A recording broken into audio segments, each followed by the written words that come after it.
트럼프가 얼마 전에 젤렌스키한테 크리스마스 전까지 내가 막 휴전을 시켜버리겠다. 요즘 그걸로 좀 핫한 종목들 좀 없나요? 종전하면 페어잖아요, 페어.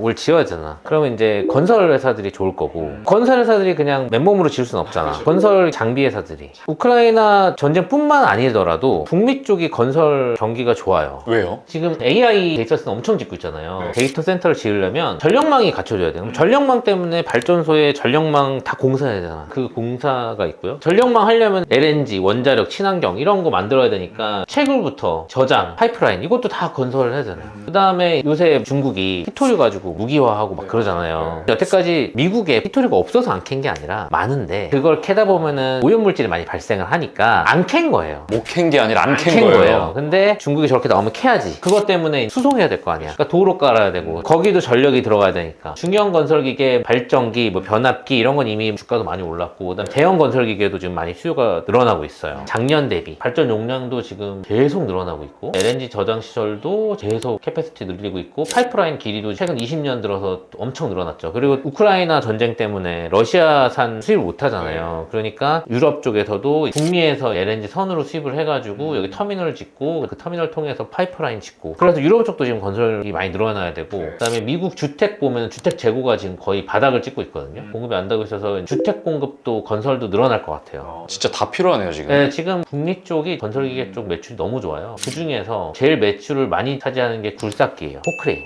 굴삭기를 전 세계적으로 만드는 회사들이 여러 개가 있는데 캐터필러가 미국 1등, 초소형부터 대형까지 다 생산을 하죠. 네, 그리고 우리나라에서는 현건기, 현대건설기계, 두산밥켓, 그리고 싸니라고 이건 중국 회사예요. 중국 쪽은 싸니가 다 먹고 있어요. 그 다음에 코마츠, 일본에서도 굴삭기 잘 만들어서 사실 캐터필러가 1등 회사고 코마츠가 2등 회사예요. 근데 현대건설기계도 전 세계적으로 잘하고 있습니다. 어차피 이 시장이 전체적으로 열리고 있기 때문에 다 좋을 것 같아요. 실제로 캐터필러 같은 경우는 올해 이익이 한 30-40% 늘었고 주가는 2배가 올랐어요.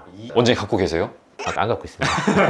보시면 이제 캐터필러 같은 경우가 이제 ROE나 PBR이 엄청 높아요. 근데 지금 이미 많이 올라서 캐터필러는 조금 사기가 부담스럽고 근데 북미 쪽 시장 수혜는 나도 같이 받고 싶고 해서 우리나라 회사를 제가 좀 찾아봤는데 개인 생각입니다. 이거 뭐 틀릴 수도 있어요. 미국에서 관세를 많이 때리잖아요. 캐터필러도 이익이 덜 는 게 뭐냐면 부품을 해외에서 수입을 해서 완성품을 만들다 보니까 마진이 좀 줄었대요. 관세 때문에. 완제품 수입도 더 어렵겠죠. 아무래도 캐터필러가 더 이익이 많이 늘어나고 매출이 늘어난 거는 다른 나라 거를 수입을 못하는 영향이 좀 있는 것 같아요. 중국 건 어차피 수입 잘 안 할 거고 어쨌든 캐터필러가 북미 쪽 건설 업황이 더 좋아질 거에 대한 최대 수혜고 그래서 이미 주가는 반영을 하고 있고 그러면 이제 캐터필러의 부품을 납품하는 회사를 좀 찾아봤거든요. 그래서 우리나라에 진성TEC라는 회사가 있어요. 무한궤도라 그래가지고 탱크. 맞아. 탱크에 나오죠. 무한궤도로 돼 있는 거에 주로 제품은 롤러하고 아이들러 이 제품을 납품을 해요. 캐터필러 비중이 60%고 두산 밥켓이나 뭐 히타치 이런 데도 납품을 하고 있죠. 캐터필러는 지금 16년 동안 공급을 하고 있어요. 원래는 캐터필러가 자체적으로 생산을 했는데 자기네가 만든 거 더 싸게 만드는 거지 진성TEC가. 그러니까 진성TEC를 OEM 업체로 삼아가지고 납품을 하고 있어요. 특별한 기술력을 갖고 있지는 않나요? 이런 거를 꾸준히 잘 만드는 게 기술이죠. 싼 가격에 납품을 한다길래 중국 회사들이 또 이제 치고 들어오지 않을까. 중국 회사들은 관세가 더 세니까 지금 약간 공급망 자체가 미국하고 중국이 따로 될 것 같아요. 거기에 큰 수혜를 보는 게 우리나라인 거고 사실 우리나라가 중국 제조업이 많이 따라와서 힘들었는데 미국이 중국 걸 안 쓰려는 기조가 생겼기 때문에 국내도 좋아지는 거고 얘는 중국어 경쟁에서도 품질이 좋아가지고 캐터필러에서 16년 이상 장기 공급 계약을 하고 있고 계속 매출이 늘고 있어요. 되게 좋은 회사인 것 같고 제가 보기에는. 그리고 진성지 실적도 4년까지 빠졌다가 25년 늘어나고 26년 더 늘어날 것 같아요. 그리고 얘도 북미 쪽이 제일 많죠. 왜냐면 캐터필러 향이니까. 중국도 들어가는 갑니다. 미국에 비해서는 적다는 거고 캐터필러 수주잔고가 계속 늘어나고 있죠. 수주잔고라는 게 정확히 어떤...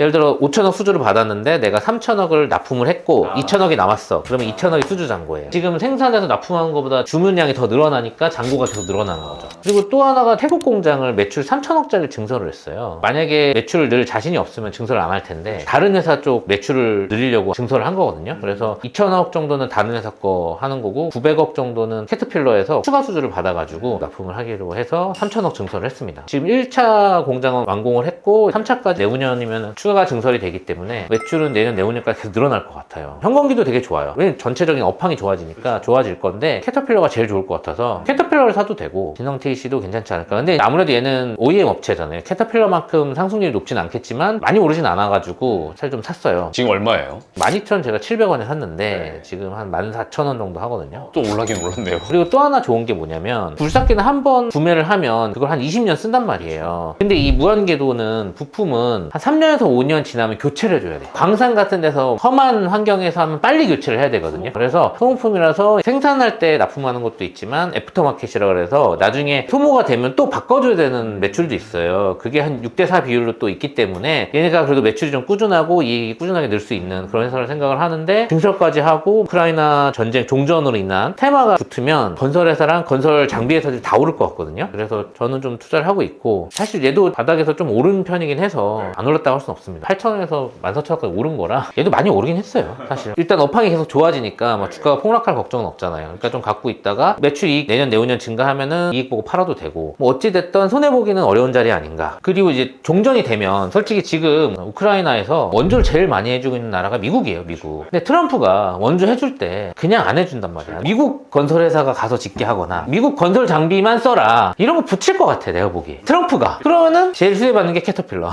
건설 장비는 거기에 납품하는 진성 TC도 같이 수혜를 받을 수 있을 거다. 예.